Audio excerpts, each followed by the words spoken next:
유엔이 BTS의 총회 연설 이후 그들에 대해 보도한 기사의 헤드라인입니다.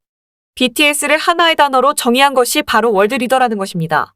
BTS와 문재인 대통령의 유엔 총회 방문 소식을 전해드리면서 예상은 했습니다만 그 예상을 훨씬 뛰어넘는 세계적인 반응이 지금 이 순간까지도 이어지고 있습니다. 그리고 이미 알려진 부분과 숨겨졌던 메시지까지 전파되면서 세상은 다시 한번 이 7명의 청년들에게 감탄을 하고 있습니다. 기사는 K-팝 센세이션 BTS와 문재인 대통령이 헤드라인을 장식했다 보도하고 있습니다.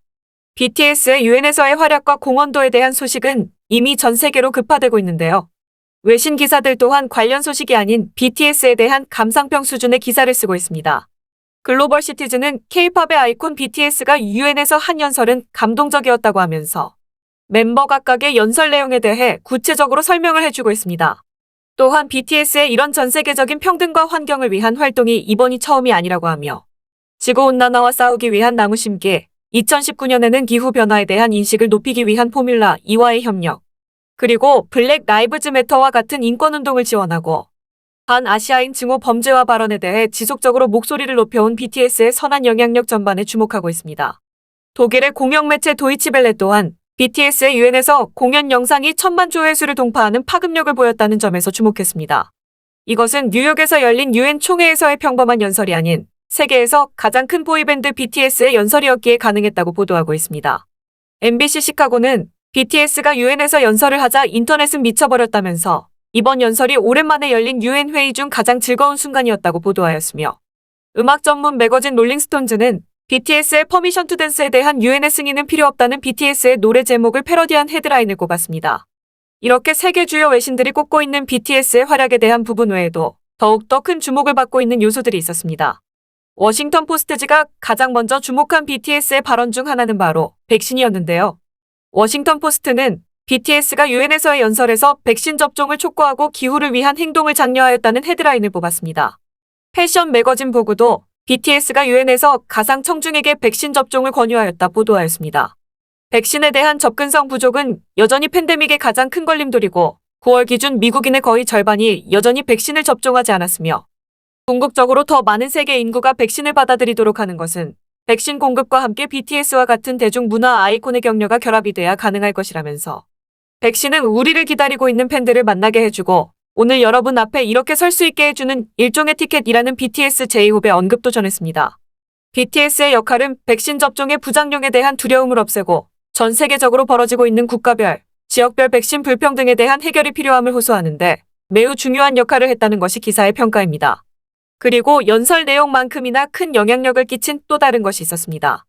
그것은 BTS가 유엔에서 착용한 의상을 통해 세계에 던진 메시지였는데요. 패션 매거진 WWD는 BTS가 유엔 본부에서 지속가능한 패션을 선보였다고 전했습니다. BTS와 그들의 팀이 얼마나 이 문제에 대한 준비를 오래 했고 치밀하게 준비했는지를 엿볼 수 있는 대목이었는데요. 기사는 BTS의 멤버들이 이번에 착용한 의상이 큰 의미를 내포하고 있는 것에 주목했습니다.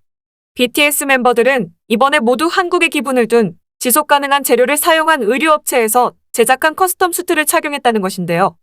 재고 의료와 친환경 원단을 사용하는 업사이클링 브랜드 레코드의 의상을 착용하고 행사에 참여한 것이 주목을 받고 있습니다. 실제 브랜드 측의 공식 발표에 따르면 멤버들이 입은 수트는 지속가능한 패션을 지원하는 것을 목표로 특별히 BTS의 유엔 연설을 위해 디자인되었다는 것입니다. 이와 더불어 기사는 BTS가 액세서리마저도 지속가능한 목표를 갖고 있는 스와르브스키의 크리스탈핀을 착용한 부분도 주목했습니다. 즉, 지속가능한 세상을 위한 연설을 하는 특별한 자리인 만큼 BTS와 그의 팀들이 의상과 액세서리 하나까지도 섬세하게 준비하였기에 그들의 정성에 큰 감동을 할 수밖에 없다는 것입니다.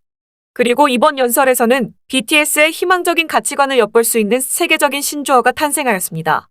팬데믹 상황임에도 불구하고 오늘날 10대와 20대들 중에는 꿈과 열정을 가지고 긍정적으로 살아가는 사람들이 많다는 것을 다시 한번 깨달았고 우리는 잃어버린 세대라 불리는데 우리는 오히려 변화에 겁먹기보다 앞으로 걸어나가는 웰컴 세대라는 표현이 더 잘 어울린다라고 BTS의 리더 RM이 이야기한 것을 주요 외신들이 전하고 있습니다. BTS의 이런 미래 세대들에 대한 언급으로 인해 단순한 월드스타의 면모를 넘어서서 그들은 글로벌 외교에 적극적으로 뛰어들었다는 평가도 나오고 있는 상황입니다. ABC 뉴스는 문재인 대통령과 BTS 멤버들과의 인터뷰를 통해 BTS는 전 세계의 희망이라는 메시지를 전달하고 있다는 부분에 주목하고 있고 데일리 인디펜던트는 특히 멤버 지민이 진정한 탓에 한숨을 쉬며 사과한 그 순간이 오히려 BTS의 팬들이 남이를 집결시킨 순간이었다면서 글로벌 팝스타에서 글로벌 외교관으로서의 역할 전환이 일어나는 순간이었음을 전하고 있습니다. 그리고 실제로 이번 BTS의 UN 연설과 관련하여 BTS만큼 아미들에게 주목받은 UN 여성 고위 인사도 있었는데요.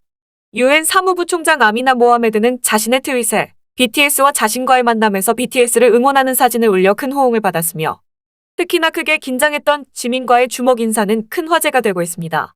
일본에도 멤버 지민이 UN 연설에서 초긴장하는 순간이 포착되었다는 기사가 나갔고 일본의 아미들은 이에 대해 마음을 울린 지민의 말과 긴장 탓에 연설을 잠시 중단하고 심호흡을 하는 모습, 누구라도 긴장할 수밖에 없는 상황에서 지민도 긴장한 것이 친근하다.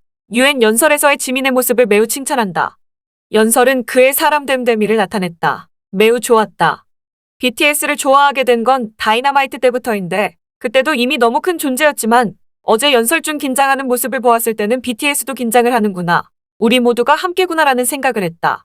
지민의 긴장이 여기까지 전해져서 나도 함께 떨었다. 많은 사람 앞에 서는 것이 익숙한 사람이라 생각했었는데 세계의 BTS도 우리와 똑같다는 생각에 그들도 매우 가깝게 느꼈고 물론 여전히 먼 존재이지만 숨을 내쉬는 장면에서 진심으로 움찔했다. 지민의 성실함이 연설에서 드러났다는 생각을 했다. 라는 등의 큰 응원을 보내고 있습니다. 물론 이 와중에도 일본의 혐한들은 한국 출신이라는 이유만으로 BTS에 대한 극악스러운 비난을 일삼고 있는데 그 중에서 눈에 띄는 의견 하나가 있었습니다. 만약 BTS가 한국 출신이 아니라 일본 출신의 연예인들이었다면 그들이 정치적이라는 이런 비난을 할 리 없고 손바닥 뒤집듯 극찬을 할 일본이다라는 일본 아미의 의견이 바로 그것이었습니다. 달리 정의를 내릴 필요도 없이 정말 딱 맞는 표현인 것 같습니다. 오늘도 끝까지 영상 시청해주셔서 감사드리며 여러분들의 구독과 좋아요는 영상 제작에 큰 힘이 됩니다. 이상 이슈TV였습니다.